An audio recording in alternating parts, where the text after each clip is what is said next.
Sewa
बाल खुले हैं ना, तो बांध लीजिए और सर पे पल्लू ले लीजिए। बाल खुले मत रखो, आप लोग धर्म सभा में हैं, बाल खुले मत रखो।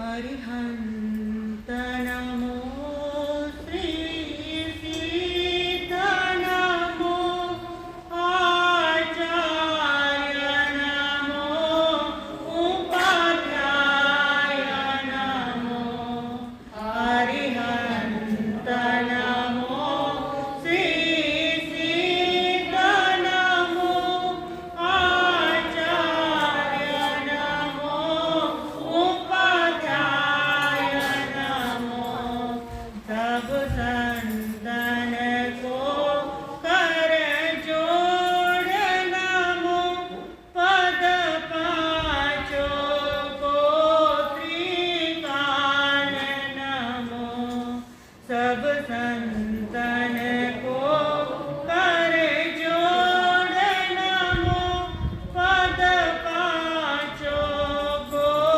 त्रिकाल नमो अरिहंत नमो श्री सिद्ध नमो। चरण कीर्तन पर भगवान महावीर स्वामी को अनंत अनंत वंदन। मेरे आत्मा के आया जन जन के प्राण आचार्य भगवान के चरणों में अनंत अनंत वंदन। मुक्ति का पथ दिखाने वाले पूज्य गुरुवरिया के चरणों में अनंत अनंत वंदन। धर्म सभा में उपस्थित धर्मानुरागियों, भाई और बहनों,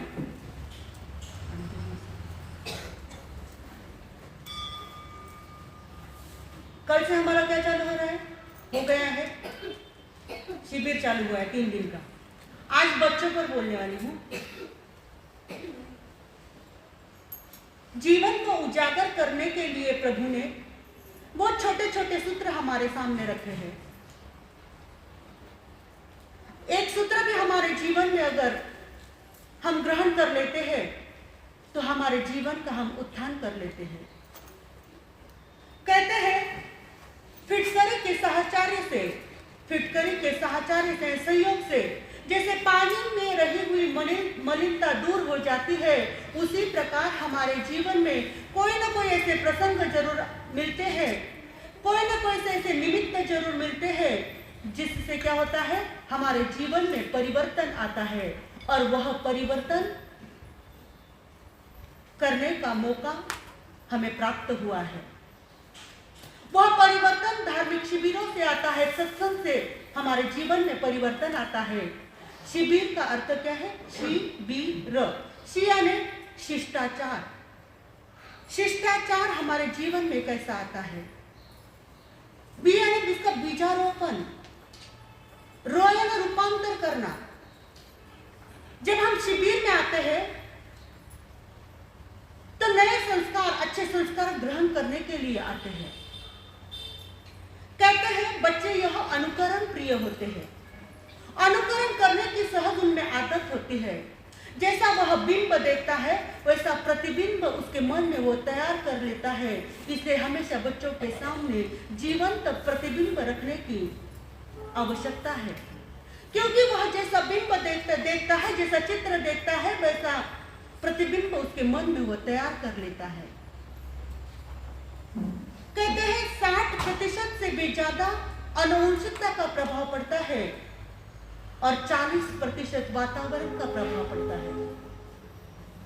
इसलिए बच्चे जैसे वातावरण में रहते हैं वैसा वह बच्चे वैसे बन जाते हैं।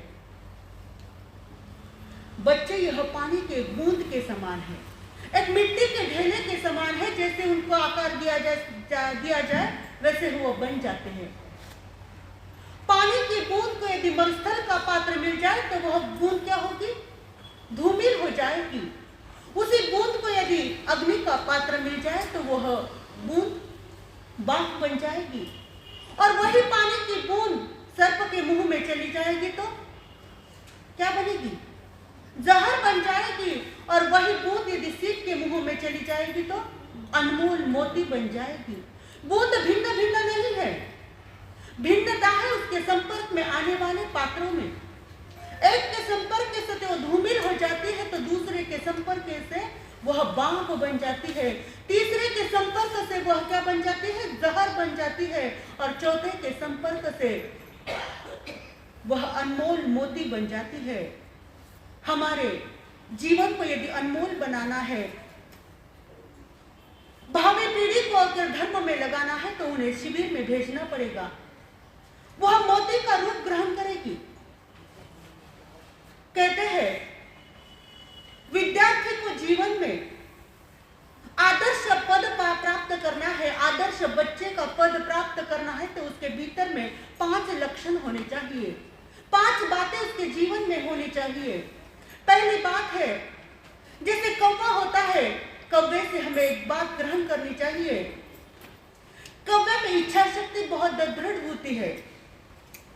जैसे कौवे में इच्छा शक्ति दृढ़ होती है, उसका जो ग्रास होता है, उसका जो खाना होता है कहीं भी पड़ा हुआ होता है तो उसको वह ग्रहण ही कर लेता है, चाहे कितनी भी बाधा क्यों ना आए, लेकिन वह उसका कवल छीन लेता है, निकाल लेता है वहां से। वैसे ही बच्चे में काक चेष्टा, काक की तरह उसकी चेष्टा होनी चाहिए, इच्छा शक्ति दृढ़ होनी चाहिए कि मुझे यह पढ़ाई करनी ही है। मुझे जो शिविर में सिखाया है, जो स्कूल में गुरुजनों ने सिखाया है, वो मुझे पढ़ाई करनी ही है। ऐसी काक चेष्टा अगर हमारे भीतर हो जाएगी तो हम लक्ष्य को प्राप्त कर सकेंगे। दूसरी बात है बगुला चेष्टा, यानी बगुले की तरह हमारा ध्यान होना चाहिए। बगुला जब सरोवर में खड़ा होता है तो मछली पाने के लिए खड़ा होता है, एक तक उस मछली के पास उसका ध्यान रहता है कब वो मछली आ जाए और कब उस मछली को मैं पकड़ूं। उसी तरह जब पढ़ाई करने के लिए हम बैठ जाते हैं तो हमारा ध्यान इधर उधर नहीं जाना चाहिए, कहीं गेम खेलने के लिए, कुछ खाने के लिए, इस तरफ हमारा ध्यान नहीं जाना चाहिए। जब हम पढ़ाई करते हैं तब एक समय एक ही कार्य करना चाहिए। जब पढ़ाई करो तो पढ़ाई करना, जब कुछ खाना खाते हो तो जब खाना ही खाना चाहिए, न कि मोबाइल सामने रखना चाहिए। टीवी देखते देखते खाना नहीं खाना चाहिए। आजकल के बच्चों को सामने क्या चाहिए? मोबाइल चाहिए, कुछ कार्टून चाहिए सामने, तब कहीं जाकर भोजन करते हैं।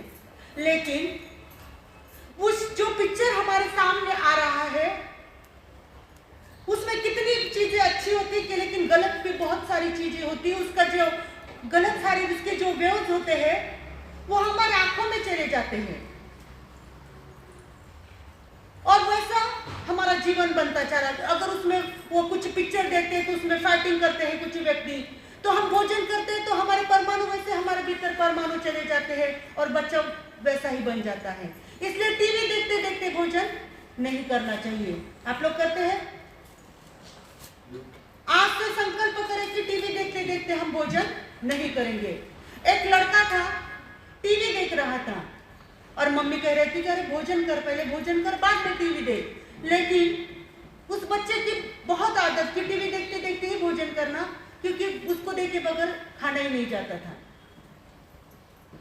तो उसने मम्मी ने क्या किया, उसको साग का गट्टा, तो रोटी का गट्टा बनाकर उसके सामने रखा, दाल रोटी साग चूर कर क्या किया, गट्टा बनाया और उसके सामने रख दिया।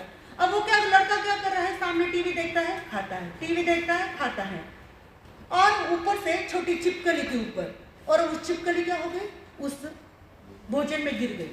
और वो लड़का तो क्या टीवी में ध्यान, कार्टून चल रहे थे, बस उसी में ध्यान, चूरते चूरते चूरते से खा रहा है और वह छिपकली का बारीक सा पिल्लू भी उसके पेट में चला गया, जहर बन गया और उस बच्चे को अंत हो गया। अगर थोड़ी सी सावधानी रखते हैं, हम टीवी देखते देखते खाना नहीं खाना है, तो उस बच्चे की जान चली जाती थी क्या? आज से आपको संकल्प कि भोजन करते वक्त टीवी मोबाइल नहीं देखना। अब तीसरी बात है कि हमें क्या करना है, हमारे जीवन में नियमितता चाहिए। नियमितता, थोड़ी देर पढ़ाई करी, बोर हो रहा है, टीवी देखी, थोड़ी देर और पढ़ाई करी, कुछ बोर हो रहा है, बाहर खेलने के लिए गए। ऐसे नहीं, पढ़ाई के समय पढ़ाई करना चाहिए, दूसरी तरफ ध्यान नहीं देना चाहिए। जैसे डॉगी, पता है आपको, जो कुत्ता होता है उसकी नींद कैसी होती है, एकदम सजग होती है। तो हमारी नींद भी कैसी होनी चाहिए, एकदम सजग होनी चाहिए। तीसरी बात, कुत्ते के समान हमारी नींद होनी चाहिए। जैसे वह कुत्ता थोड़ी सी आवाज होते से उठ जाता है, सोते हुए वो जागता ही रहता है, वैसे हमारी नींद होनी चाहिए। नहीं तो किसी को कितना भी उठाओ, बच्चे कहते हैं अरे मैं जल्दी क्यों नहीं उठी आज तू, तो कहते हैं आंख ढकी, पता ही नहीं चला मुझे कितनी बज गई, और उठ के देखा तो 10 बज गई। इतनी देर सोना पड़ता है क्या? कम से कम 6 बजे उठो, 6 नहीं तो कम से कम 7 बजे तो भी उठना चाहिए, क्योंकि सूर्य की किरण हमें मिलनी चाहिए, डी विटामिन हमें मिलता है। सूर्य उदय होने के बाद हम जब उठते हैं तो सूर्य हमारा तेज पूरा खींच लेता है। अगर हमें तेजस्वी बनना है तो क्या करना पड़ेगा, सूर्योदय के साथ हमें उठना पड़ेगा। सूर्य उदय होने के बाद नहीं, सूर्य उदय होने से पहले हमें उठना है। चौथी बात है, जब हम पढ़ाई के लिए जाते हैं, कोई डॉक्टर बनने के लिए जाता है, बाहर गांव जाते हैं पढ़ाई करने के लिए, कोई डॉक्टर बनने के लिए, कोई इंजीनियर बनने के लिए बाहर गांव जाते हैं, तब घर का मोह छोड़ना पड़ेगा आप लोगों को। यदि घर के मोह को लेकर बैठेंगे तो पढ़ाई नहीं कर पाओगे। कहीं पढ़ने के लिए गए और वहां करे के लिए मैंने मम्मी की याद आवे, मैंने घर की याद आवे, तो हम पढ़ाई कर पाएंगे क्या? जब बाहर जाते हैं पढ़ाई करने के लिए तो घर का मोह छोड़ना पड़ेगा, तभी हम अपने जीवन में कुछ कर पाएंगे। और पांचवी बात है अल्प आहारी, समय समय पर खाना, सवेरे दोपहर शाम, दिन भर चलते नहीं रहना, दिन भर खाते नहीं। जो दिन भर खाता रहता है ना, कुछ ना कभी ये कभी वो, कभी स्नैक्स, कभी कुछ खाता रहता है, तो उसकी बुद्धि कमजोर हो जाती है, क्योंकि वह खाने में वह क्या लगती है, बुद्धि पचाने में लग जाती है। तो हम पढ़ाई में हमारी बुद्धि नहीं लगती है, इसलिए दिन भर नहीं खाना, समय रखना खाने का भी, और कुछ भी नहीं खाना, जो पौष्टिक चीजें हैं वही खाना। आजकल के बच्चे क्या करते हैं, जंक फूड बहुत खाते हैं, पिज्जा, बर्गर, जो नई नई चीजें हैं जो स्वास्थ्य के लिए हानिकारक है वही चीजें खाने लग जाते हैं। इसलिए शरीर को हानिकारक हो ऐसी चीजें ना खाए, पुरुषार्थ करे। नेपोलियन का सिद्धांत था कुछ भी असंभव नहीं है जग में, अगर हम चाहे तो कुछ भी कर सकते हैं, लेकिन क्या चाहिए, हमारा पुरुषार्थ चाहिए, एकाग्रता हमारी चाहिए। कल मैडम ने बताया नहीं आपको, एकाग्रता कैसी करनी चाहिए, भ्रामरी करो, प्राणायाम करो, कम से कम 10 मिनट के लिए नहीं, 2 मिनट के लिए तो भी ध्यान करना चाहिए। कल ध्यान का नियम उन्होंने बताया कि कैसा ध्यान करना चाहिए, इसलिए 2 मिनट के लिए भी रोज ध्यान करना चाहिए। ऐसे करते करते क्या हो जाएगी, हमारे भीतर में ऊर्जा बढ़ जाएगी। कहते हैं, किसी कवि ने कहा है, कुछ भी असंभव नहीं है जग में, सब कुछ संभव हो सकता है। कार्य हेतु यदि कमर बांध लो तो कुछ भी हो सकता है, कुछ भी असंभव नहीं है जग में। यदि हम सही पुरुषार्थ करें तो कुछ भी असंभव नहीं है। इम्पॉसिबल यह शब्द हमारे डिक्शनरी में कभी नहीं चाहिए। हाँ मैं करूंगा, यही शब्द हमारे डिक्शनरी में चाहिए। कहते हैं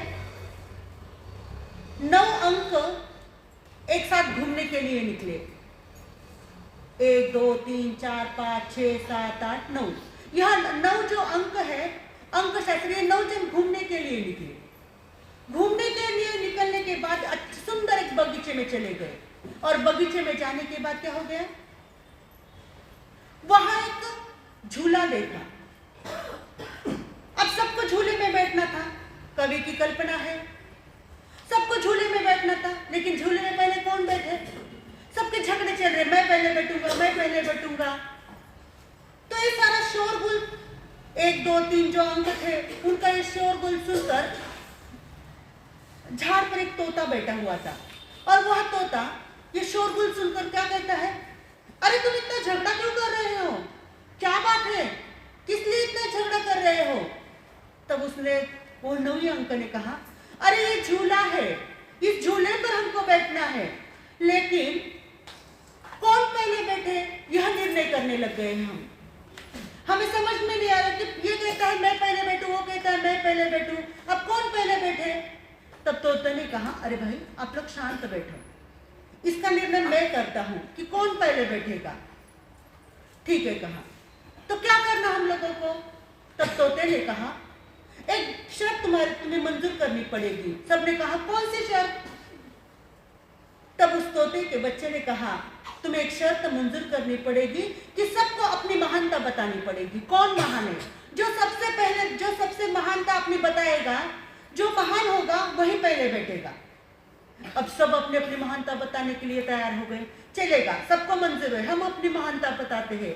1 2 सब अपनी अपनी महानता बताने के लिए तैयार हो गए। तैयार होने के बाद एक समय निश्चित किया, इस समय पर हमें सभा मीटिंग लेनी है और मीटिंग में अपना सारा प्रस्ताव पास करना है। मीटिंग का समय हो गया, सभी अंक आए, लेकिन ये 0 अंक जो था वो आया ही नहीं। तो तोते के बच्चे ने कहा, अरे सभी अंक आ गए हैं, सभी नंबर आ गए हैं, लेकिन ये तोते का बच्चा कहने लगा कि 0 का अंक तो अभी आया ही नहीं है। तो दुक्की ने कहा, यानी दुर्री ने कहा, 2 नंबर के अंक ने कहा, अरे वो तो 0 है, उसकी क्या कीमत है? वो तो खुद अपंग है, हैंडीकैप है, उसको किसी का सहारा लेकर आगे चलना पड़ता है। वो खुद तो कहीं जहां नहीं आ नहीं सकता है, क्योंकि उसकी कोई कीमत नहीं है। 0 को कोई मानता है क्या? मानता ही नहीं है। इसलिए 0 को किसी ना साथ चाहिए, 1 का 2 का किसी का साथ चाहिए। इसलिए 0 तो बेकार ही है, वो मीटिंग में आए या ना आए, अपने को क्या करने का है। तब सारी वो 0 की उपेक्षा करने लगे, मजाक उड़ाने लगे, हंसने लगे। तोते के बच्चे ने सोचा, अरे ये 0 के अंक की तो मजाक उड़ाने लगे हैं। लेकिन उसने क्या कहा, नहीं, जब तक वो आता नहीं तब तक मीटिंग स्टार्ट नहीं होगी। और उतने में 0 का अंक आ गया। आने के बाद मीटिंग प्रारंभ हो गई और पहले 1 अंक ने कहा, अरे सबसे महान तो मैं हूं। उसने कहा, क्योंकि कोई बच्चा परीक्षा देता है, कहीं कोई कार्य होता है तो सब नंबर 1 आने की कोशिश करता है। सब नंबर 1 आना चाहते हैं कि नहीं? कोई भी एग्जाम दो, किसी भी बात में नंबर 1 चाहिए कि नहीं आपको? तो एक कहता है कि मेरा ही महत्व ज्यादा है, क्योंकि सभी जन क्या चाहते हैं? नंबर 1 को ही चाहते हैं, इसलिए मैं ही महान हूं। अब आप सोचना, मैं आप लोगों को पूछूंगी कि 9 में से कौन महान है, आप बराबर सुनना। तो एक कहता है कि मैं महान हूं, उतने में दूसरा आया, उसने दुर्री आई। दुर्री कहती है, अरे तू बैठ नीचे, तुझे कुछ समझता तो है नहीं, तेरी क्या महत्ता, तेरी से तो मेरी महत्ता जाता है। अकेला व्यक्ति कुछ नहीं कर सकता है। जब 2 व्यक्ति मिल जाते हैं तब कोई कार्य बन जाता है। किसी पहलवान को जब 2 हाथ होते हैं तब कहीं जाकर वो लड़ाई करता है। सोचो, कोई पहलवान व्यक्ति है, ये जो उसको 2 हाथ है, उसमें क्या 1 हाथ नहीं होगा? तो 2 पैर होते हैं लेकिन 1 पैर नहीं होगा। तो 2 आंख है, 1 आंख नहीं होगी, तो क्या वो सही कार्य कर पाएगा? क्या नहीं कर पाएगा। तो किसका महत्व ज्यादा है? 2 का महत्व ज्यादा है। सबने अपने अपने महानता बताने लगे ना। तब दुर्री ने कहा कि मैं महान हूं। उतने में तिर्री आई, अरे 3 नंबर आए और तिर्री कहने लगी, अरे तुम दोनों भी बुद्धू हो। तीसरा नंबर मेरा महान है, मैं महान हूं। और उसने कहा, अरे तू महान कैसे? देश का झंडा कितने रंग होते हैं? पूरा देश क्या करता है? मुझे सलाम करता है, तो मैं महान हूं। सारा देश तिरंगे को सलाम करते हैं कि नहीं? तो तिरंगा तिर्री क्या कहती है? मैं महान हूं क्योंकि सारा देश मुझे सलाम करता है। उतने में चौकी आई, अरे तुम तो कुछ भी नहीं हो, मेरी तो महानता देखो कि मैं सबको आराम देती हूँ, सुख का अनुभव कराती हूँ। तो सबने कहा अरे तुम कैसे सुख का अनुभव कराती हूँ? चौकी जो पलंग है उसको कितने पैर होते हैं? सब आराम करते हैं ना पलंग पर, तो उसको कितने पैर होते हैं? चेयर को कितने पैर होते हैं? आराम दिलाती नहीं क्या चेयर? थक जाए तो चेयर पर बैठे तो कैसा लगता है? आराम लगता है। तो चौकी कहती है कि मैं सबको आराम देती हूँ इसलिए मैं महान हूं। अब पांचवी आई, पंजा कहने लगा अरे तुम तो कुछ भी नहीं हो, मेरी तो महानता सुनो। तो उसने कहा आपकी क्या महानता है? कहते हैं मैं रस कितने होते हैं, रंग कितने होते हैं? पंचरंग। रंग तो ऐसे हजारों है, दुनिया में हजारों रंग है, पर मूल रंग कितने हैं? 5 है। हमारे 25 बोल में आया ना, वर्ण 5, तो रंग कितने हैं? 5। काला, नीला, लाल, पीला और सफेद, ये 5 मुख्य कलर है और मुझसे ही अनेकों रंग बनते हैं, इसलिए मेरा महत्व ज्यादा है, इसलिए मैं महान हूं। अब छक्का आया, छक्का कहने लगा अरे तुम तो कुछ भी नहीं हो, मेरे बगैर तो कुछ हो ही नहीं सकता है, क्योंकि भोजन में कैसे है? षड रस है। रस कितने प्रकार के हैं? 6 प्रकार के हैं। षड रस से युक्त भोजन अगर किया तो उस व्यक्ति की क्या होती है? क्षुधा, यानी भूख शांत हो जाती है, उसे आराम मिल जाता है। जब पेट भरता है तो अच्छा लगता है ना, तो वो कहता है कि षड रस यानी मेरे रसों का ही महत्व जाता है। और 7वां आता है सत्य आता है, सत्य आती है। और 7वां नंबर कहता है अरे तुम तो कुछ भी नहीं, मैं महान हूं। बोले तो आप कैसे महान? क्योंकि यह शरीर सप्त धातुओं से बना है। अगर ये शरीर ही नहीं होगा तो बाकी आप क्रिया कर सकेंगे क्या? नहीं, तो मैं महान हूं। और उतने में ये सुनकर 8वां भी दौड़ता वहां पर आ गया। 8वां नंबर दौड़ता हुआ आया और वो कहने लगा कि मैं महान हूं, क्योंकि कर्म कितने प्रकार के हैं और सिद्ध में गुण कितने प्रकार के हैं? 8 है। तो ये अष्टकर्मों को नष्ट करने के लिए मेरा तो सहारा लेना पड़ता है, तभी तब जाकर कहीं 8 कर्म नष्ट होते हैं और मेरे 8 गुण प्राप्त हो जाते हैं। मैं उस सिद्ध स्थान को प्राप्त करता हूँ, तो मेरा महत्व ज्यादा है। अब इस सब की बातें सुनने के बाद 9वां वहां पर आया और कहने लगा अरे आप ही बुद्धू हो, आपको कुछ समझ में नहीं आता है। हम तो 9वां मैं महान हूँ, 9वीं महान है। 9 का अंक महान है, वो कैसे? क्योंकि कितना भी 9 को गुना करो, भागाकार करो, माइनस प्लस कुछ भी करो तो कितना आता है? 9 ही आता है। 9 1 9 और 9 2 18 कितने होते हैं? आपको आता है 1 और 8 कितने प्लस कितने होते हैं? 9। कितने से प्लस करो? अक्षय अंक कौन सा है? और दुनिया हमें चाहती है कि 9 अंक को अक्षय अंक मानते हैं, इसलिए मैं भी महान हूँ। सबने अपनी अपनी महानता बता दी और शून्य बेचारा वहीं बैठ गया। और शून्य तब तोते ने कहा अरे शून्य भाई, सबने अपनी अपनी महानता बता दी, तुम कुछ तो भी कहो ना। तो उसने कहा अरे तोते भैया, मेरा तो कुछ अस्तित्व ही नहीं है। जब कोई मुझे साथ लेता है तब कहीं जाकर मेरा अस्तित्व बनता है। ये सारे अंक कितने महान हैं, सब महान है, लेकिन मेरी महानता तो कुछ भी नहीं है। मैं तो व्यर्थ में हूँ। जब कोई मुझे सहारा देता है, जब कोई मुझे साथ लेता है, तब मैं कहीं जाकर मेरा अर्थ निकलता है। एक ने सहारा दिया, 0 को एक ने सहारा दिया, तब जाकर 10 बन जाते हैं। और अकेला 0 कुछ कर पाता है क्या? नहीं। सबकी वो स्तुति करने लगा। लेकिन 9वीं जनों ने इसकी क्या की? बुराई की। 0 की हंसी उड़ाई, लेकिन वो 0 क्या किया? सबकी स्तुति करने लगा। तब तोते ने कहा सबकी बात हो गई, अब बताओ मुझे इसमें से महान कौन है? कोई बता सकता है? इन अंकों में से महान कौन है? कैसे क्या? एकदम बराबर।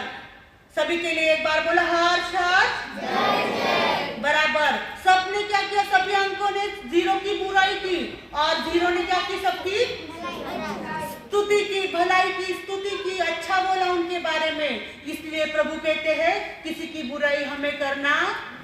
महान व्यक्ति वही होता है जो दूसरों उनके गुण देखता है। और जो महान नहीं होता है, जिनको आदर्श बच्चा नहीं बनना है, आदर्श स्टूडेंट नहीं बनना है, वो कैसे है? बाकी अंकों के समान है। और किसी के अवगुण नहीं देखना है, हमें सभी के क्या देखना है? गुण देखना है। हमारी दृष्टि कैसी होनी चाहिए? गुणग्राही होनी चाहिए। वो जीरो के समान हमारी दृष्टि होनी चाहिए। आज से हम संकल्प करें, कोई हमें कितना भी बुरा कहे, लेकिन हम किसी की बुराई नहीं करेंगे। ध्यान में आ गई बात आपको? इसलिए किसी कवि ने कहा है, आना सदा शिविर में सत्य को है जानना, आना सदा शिविर में सत्य को है जानना, सम्यक ही जीवन भव्य है,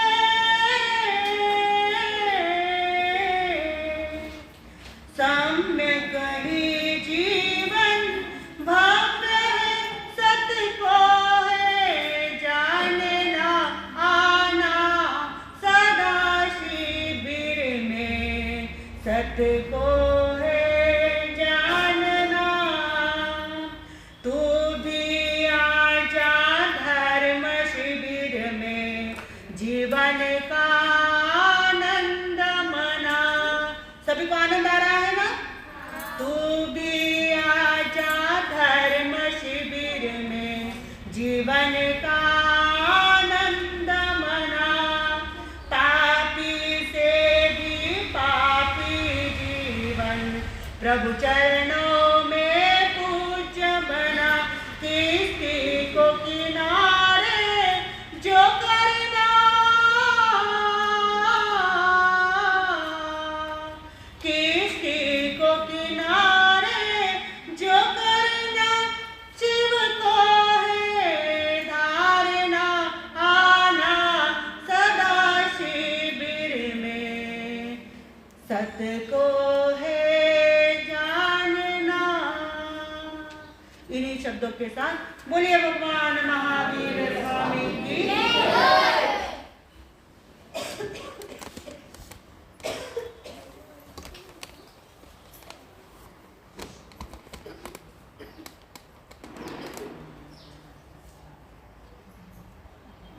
जिन चरणासु अमर भगतरी मुगटारी मणिया पर कासे, जिन चरणासु अमर भगतरी मुगटारी मणिया पर कासे, वनी नाथ राउन चरणा में नमो जगतरा पाप विनाशे, वनी नाथ राउन चरणा में नमो जगतरा पाप विनाशे।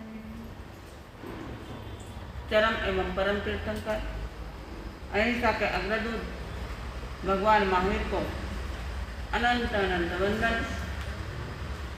मेरे आस्था के आयाम लाखों करोड़ों के हृदय सम्राट करुणा सागर परम पूज्य आचार्य भगवान के चरणों में कोटि से वंदन।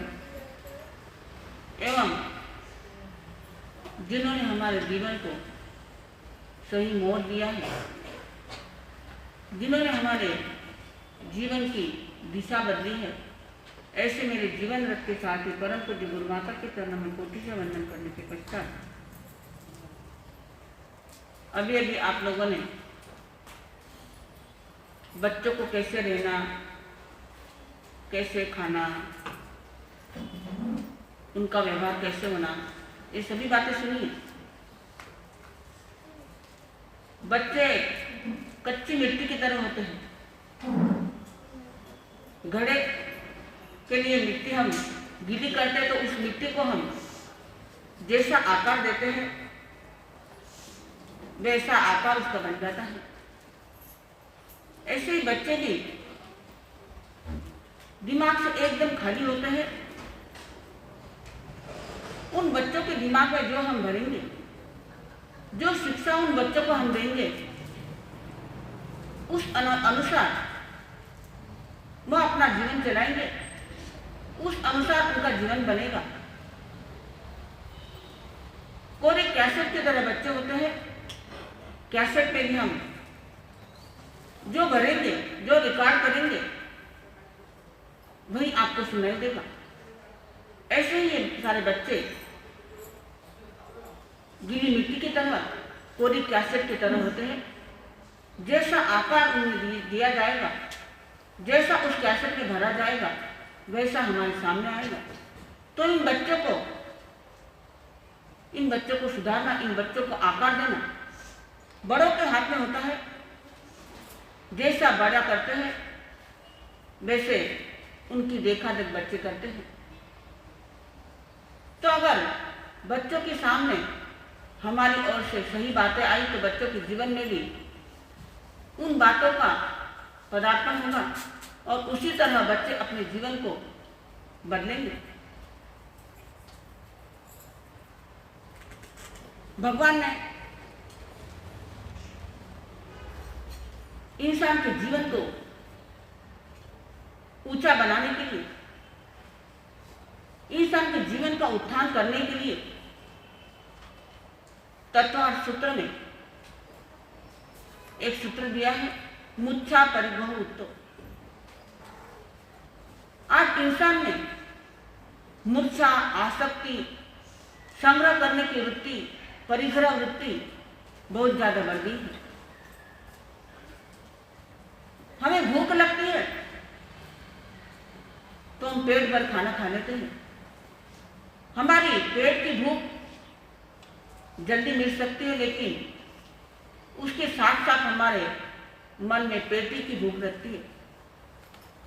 पेट तो भर गया, लेकिन पेटी को कैसे भरा जाए?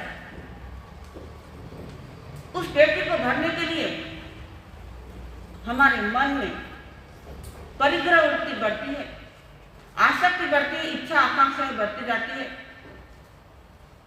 कि मैं धन को कैसे कमाऊं, कैसे प्राप्त करूं और कैसे उस पेटी को भरूं।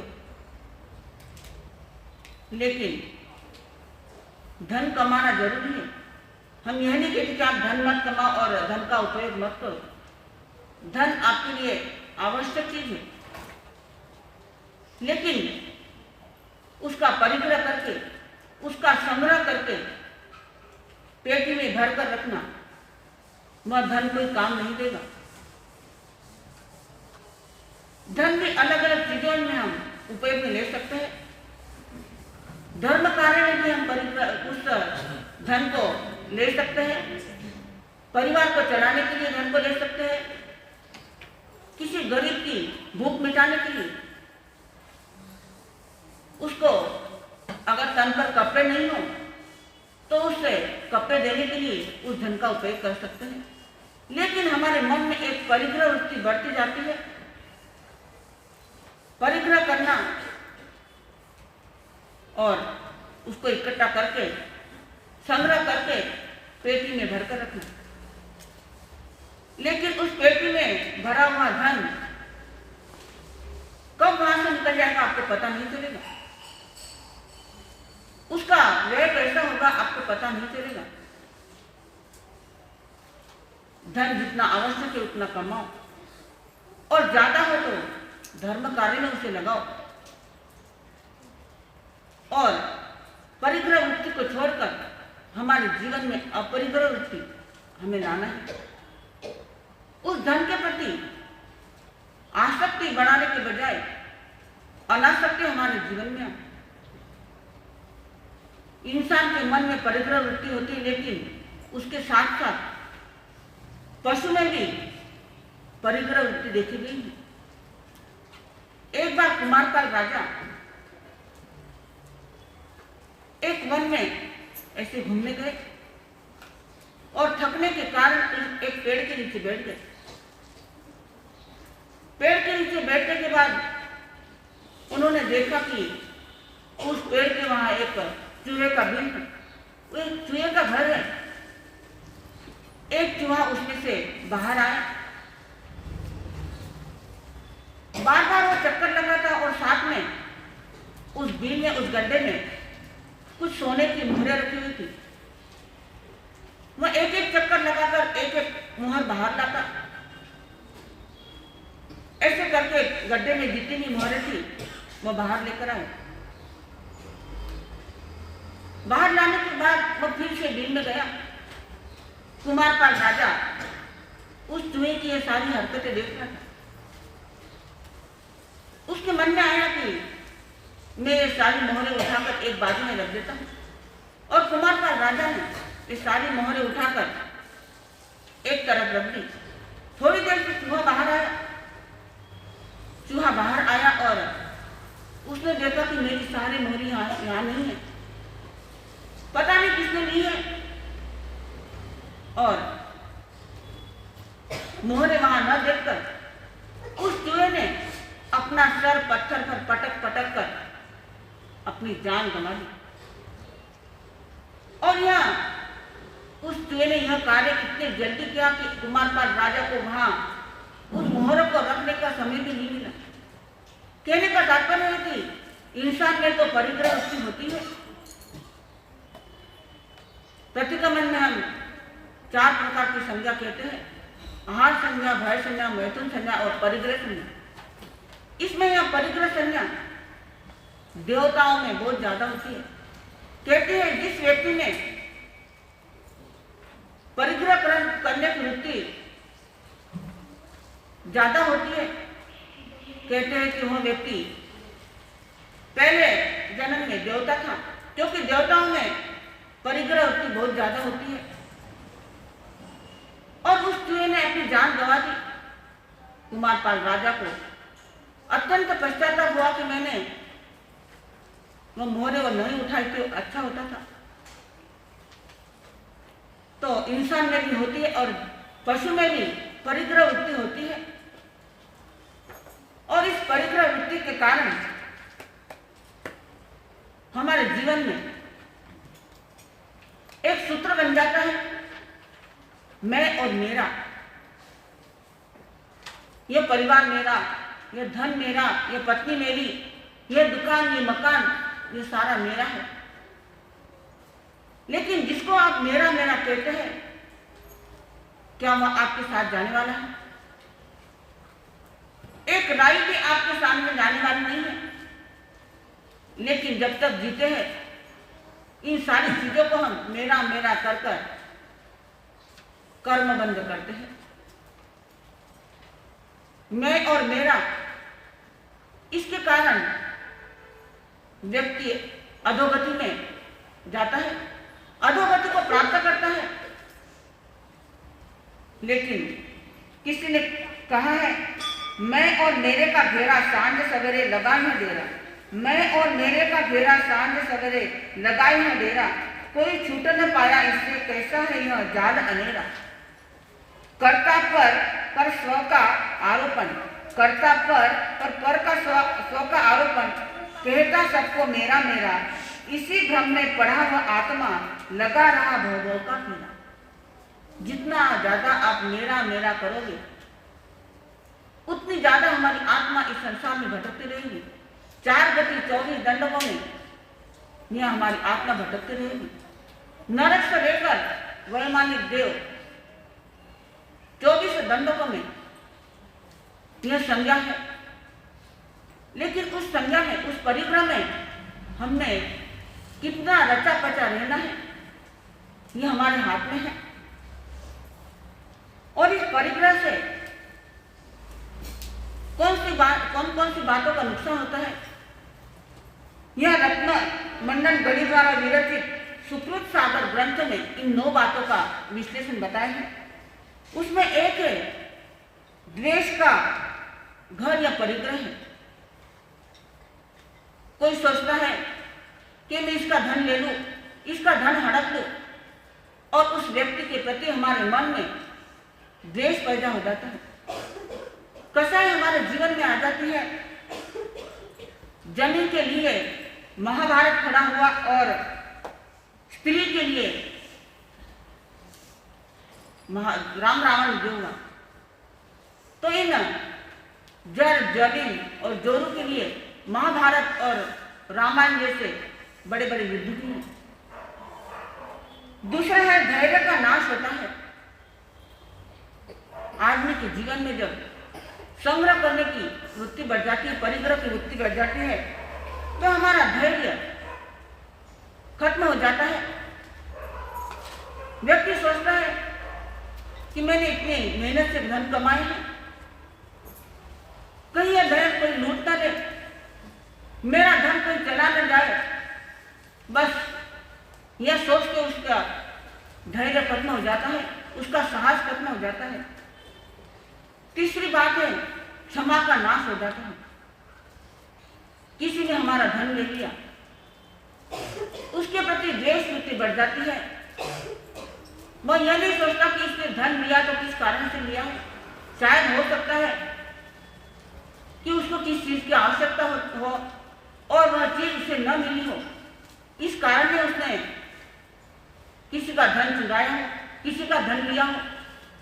लेकिन उसको माफ करने की बजाय हम उसके प्रति द्वेष वृत्ति बढ़ाते हैं, तो परिग्रह के कारण हमारे जीवन से क्षमा वृत्ति भी नष्ट हो जाती है।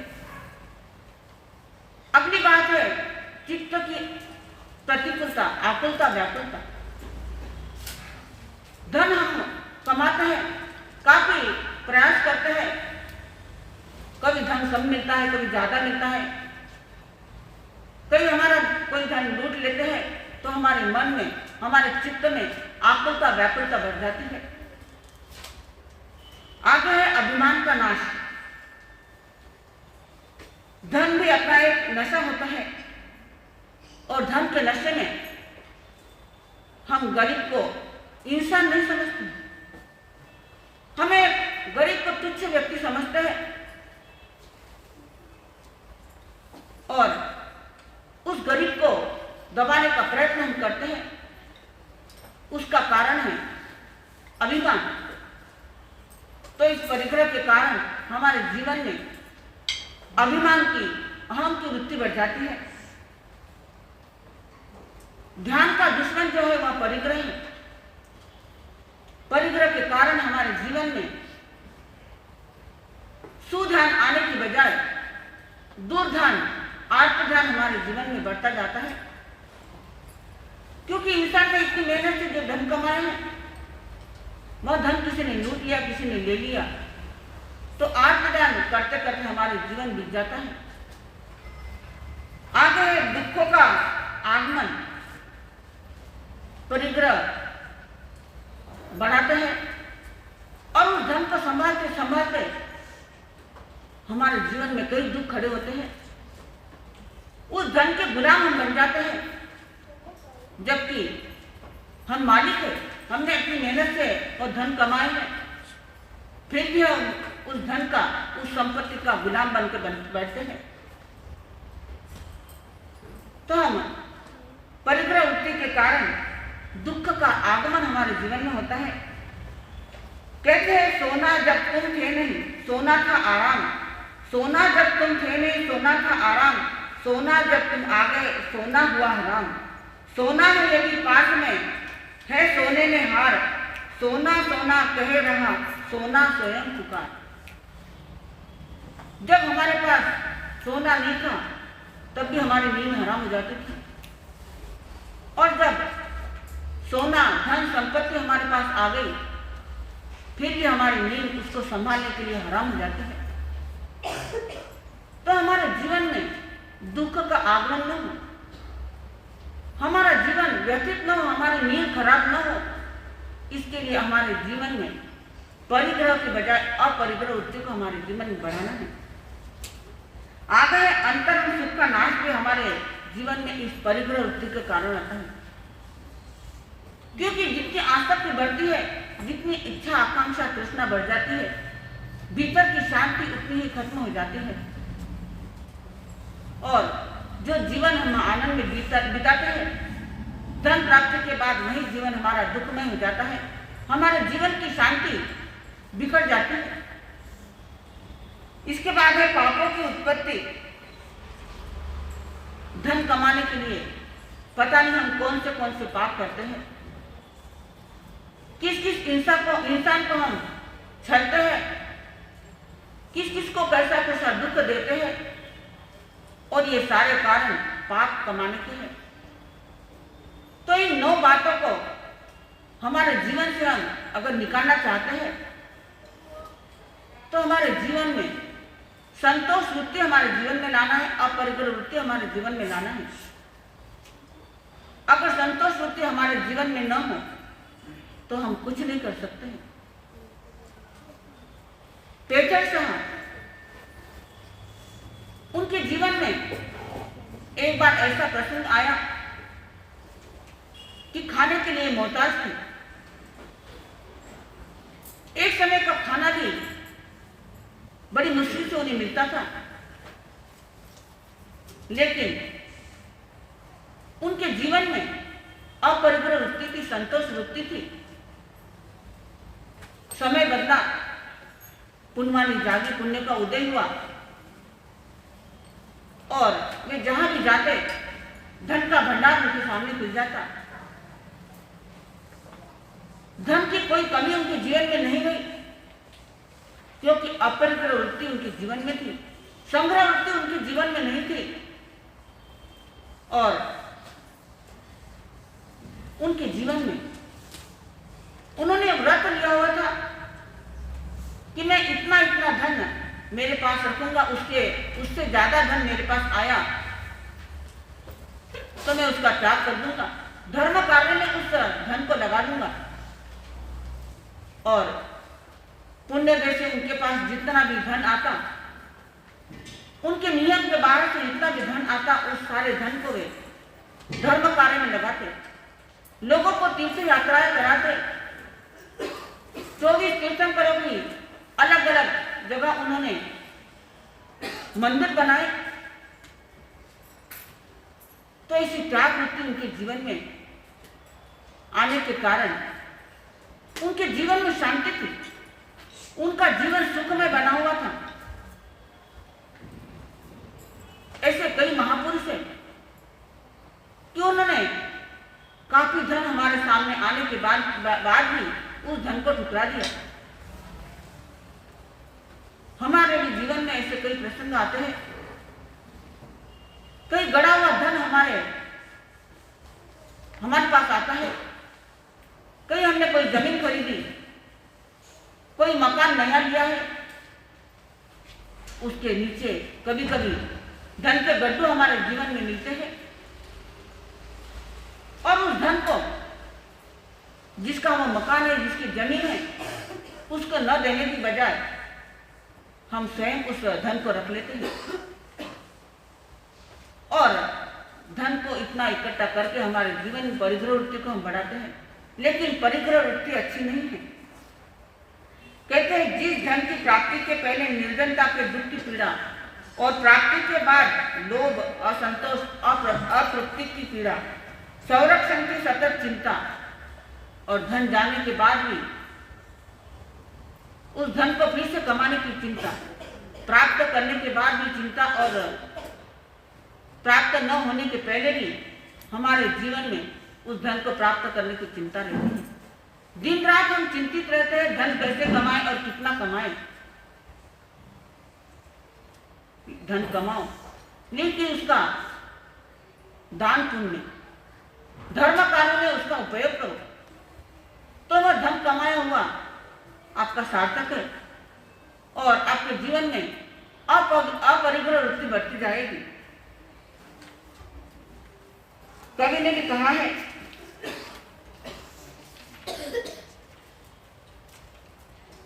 कि इस धन को, हमारे बाल जब सफेद हो जाते हैं फिर भी धन को कमाने की वृत्ति हमारे जीवन में रहती है। तो कवि कहते हैं सिर श्वेत बना तेरा, परिग्रहण घटे तेरा, सिर श्वेत बना तेरा, परिग्रहण घटा तेरा, कैसे मिलेगी शांति तृष्णा न तुझे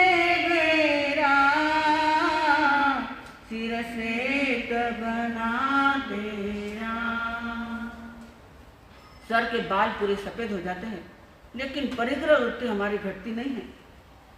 और परिग्रह वृत्ति न घटने के कारण, तृष्णा के बढ़ने के कारण हमारे जीवन में अशांति बढ़ती है। और जब जीवन अशांत हो जाता है तो व्यक्ति को क्या करना और क्या नहीं करना इसकी सूझ नहीं रहती है। फिर वह गलत कार्य करो, बुरा कार्य करो तो भी उसको सूझ नहीं रहती है। लेकिन हमारे जीवन में संतोष वृत्ति को हमें बढ़ाना है, समाधान वृत्ति को हमारे जीवन में बढ़ाना है।